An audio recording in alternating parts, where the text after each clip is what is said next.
Alright, so I'm making an update video on the drill, Oliver Superior grain drill that I'm rebuilding. And the project is about 90% complete.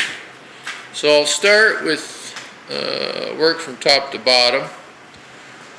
The box, originally, as I mentioned in the prior video on this drill, it was originally a combination fertilizer and seed drill, and somebody in the past had took all the fertilizer mechanism off and had just created one large seed box. And so the entire box bottom was rotten and everything needed to be readdressed and took apart.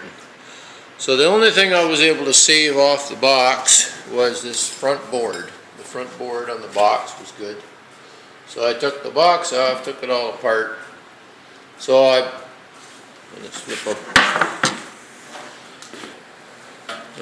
got to vacuum out some little sawdusts here that are down in the... But anyways, I had to put this new divider board in here into the thing. And then I didn't even bother putting... I don't sow a huge amount of grain. Next year I'm going to be planting about 20 acres of oats. And so I don't need a huge capacity grain drill box. And this one, I'm going to say this is probably going to hold 3 bags, maybe 4. It's big enough for my purposes, and there's enough room. This is, at least in historically, what I've done is, if I got a long field, I'll fill the drill box up, and then I can just, once the lids are closed, you just throw 2 or 3 bags of grain right on the lids, or even on the running board here. You can carry a bag or 2 with you. You know, if you can't actually, if the field is so big you can't get around it. But anyways, so that's the scoop on the insides. I had to remove all these flip flappers here, you know, to choose from one side to the other, and I had to make a few new. Of these little dividers here. I was able to save most of the little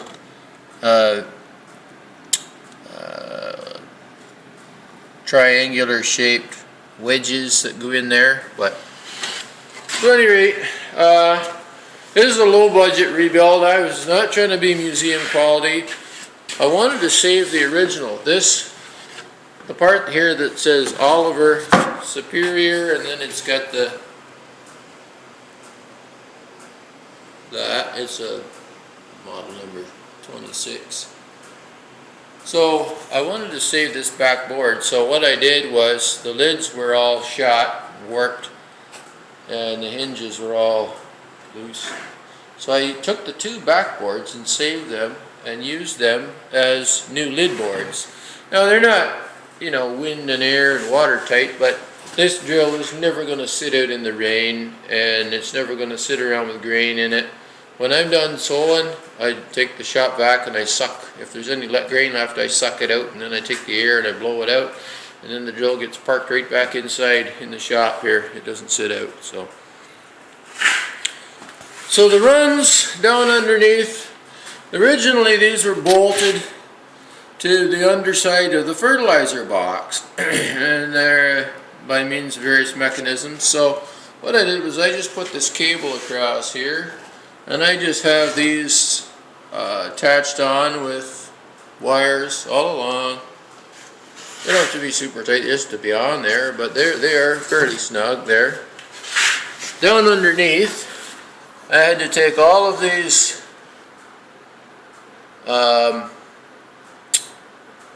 cups off, clean them up, and then these, you can't hardly see, it's pretty dark in here, but you can see this one here. I had to make up new tabs on a couple of them here, new metal tabs to hold these seed cups on for the drop tubes.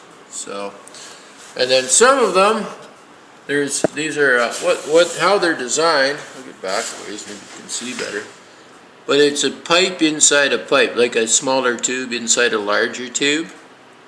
And it was missing a couple, and a couple of them were only on the one part and then the other part. So what I did was I just took some 1¼ flex. And I know this is not a purist way of doing it, but I just took 1¼ flex line, plastic, and used that in lieu of the missing components. This is a very low budget, get the job done, functional rebuild here. It's for my own personal use. I know it'll work. And then down here on the openers, I don't know whether I can remember which one it was, but there was 2 of these. Let me just turn the light on briefly. Hold on a second. Got more light. Some light on the situation. So down here on the openers, these little plates here on the back, the discs are here, and then these little plates, and then the seed drops down in between, just behind the disc. So 2 of these plates were cracked off right where they bolt on the back side here. And so I had to weld them up. Luckily I had all the pieces, so I was able to get them all lined up, and it's like putting Humpty Dumpty back together, and then you carefully weld those plates back together and grind them smooth and put them back on. So I was able to salvage everything. And so I just need I need to get the greased up, and essentially that's it for the openers. The running board on the back, somebody had smashed into it, backed it into something over here. This side was broken off, and so I just put a brand new oak running board on here, and it's 2 inches wider. This is actually a nice 13-inch wide running board, because I ride on the running board 90% of the time when I'm sewing. So I put a brand new oak running board, and it's nice and big and stable for me to stand on. And then that's it for the back here. On the front, this is the new tongue. The original tongue is laying over there on the floor. It was not even the original tongue. It was the tongue that was on it. They had it cut off for a tractor, and it was a cobbled up, flimsy arrangement of typical stuff. So what I did was, I'll just move this temporarily here. You can see, I welded an extra angle iron all the way across. This right here, this is the factory angle iron that was across here. And this is an additional stiffener angle iron. And then this is a new steel pole that I just manufactured and welded up for horses. It's 10 feet from pin to neck yoke. And this is a piece of hitch receiver tube welded on here. So what you do is this bolt here, this is just a pin to hold the tongue in. When you're actually going to use the drill, you take the tongue, slide it in here, just like sliding in your trailer hitch, drop this pin in, tighten the lock nut on, and then you just hook your eveners on and your neck yoke and drive your team over, and away you go. So this tongue is it just sits here for storage. So this is what the tongue looks like, and so I don't have a lot of space, so having the tongue removable is important. So you can just shove and it's even cool, this drill has this folding handle on the back. This is the lift handle. It folds down like this when you're going to use it in the field, so you just grab a hold of it and you lift it. Right now it's fully raised, and you can lower it, you just squeeze the handle, and that controls the depth of the openers. So you can shove this, basically this drill will fit into a 5-foot by 8.5-foot, 9-foot parking spot with the tongue off and just slid in here. So now the one thing I haven't done yet, and I had to order a part, Actually, I'll show you over here. This gear, the part number is B995. This is the gear that actually drives the metering cups.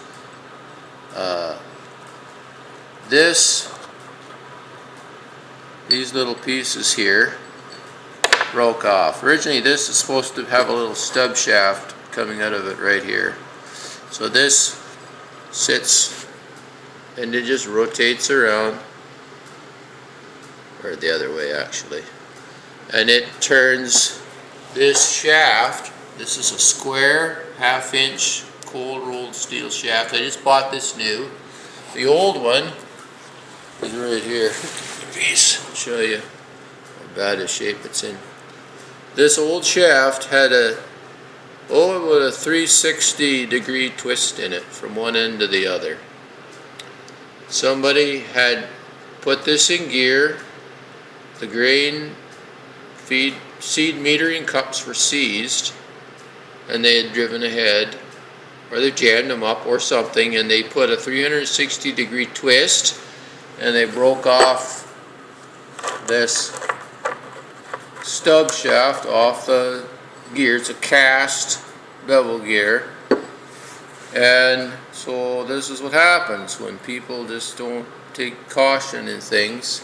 So anyways, I bought a brand new drive shaft, and it needs to be installed, but I can't install it until I get the new gear, and then I can get it all marked out, because I have to drill holes for cotter pins, and you know, like this gear has to be held on the shaft at the right spot, you know, firmly, and so it will mesh with the Waller gear coming up from below. So anyways, and then eventually this over here,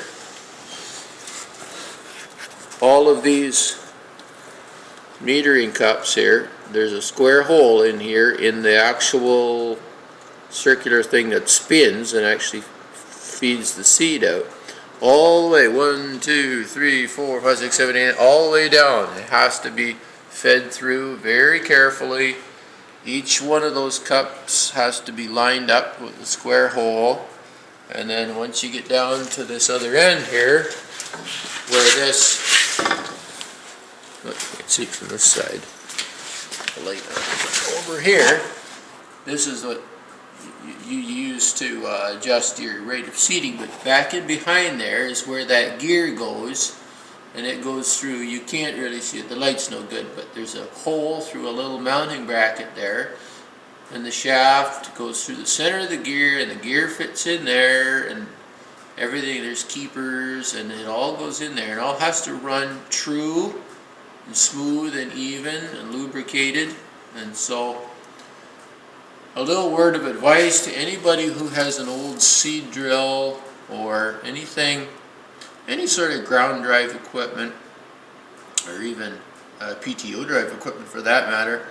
If you're ever thinking of, you know, pulling something out of the shed or out of the fence bottom, and you know it hasn't run in a long time, even 4 or 5 years, let alone 40, 50, 60, 100 years, don't just throw it in gear and give her a big jerk and think you're going to break things loose. Because if you've ever tried to take a piece of equipment apart, rust is a very powerful, rust can exert tons of force.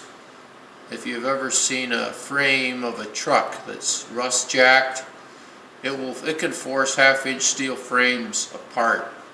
Rust is very strong, and you cannot break it. There are lots of other things will break before you break a rust bond free. So never just hook on to a piece of equipment, put it in gear and give it a jerk and think you're gonna break it free, because you're not. You're gonna wreck it. And then most of the times you cannot buy parts. I was very fortunate. I was able to buy that gear that goes in there, and it was, you know, it's not a part they make anymore. I was just lucky they happened to have one new old stock. So this is my Oliver Superior 2813 run grain drill. It's 13 runs on 7-inch spacing. very common sort of a drill.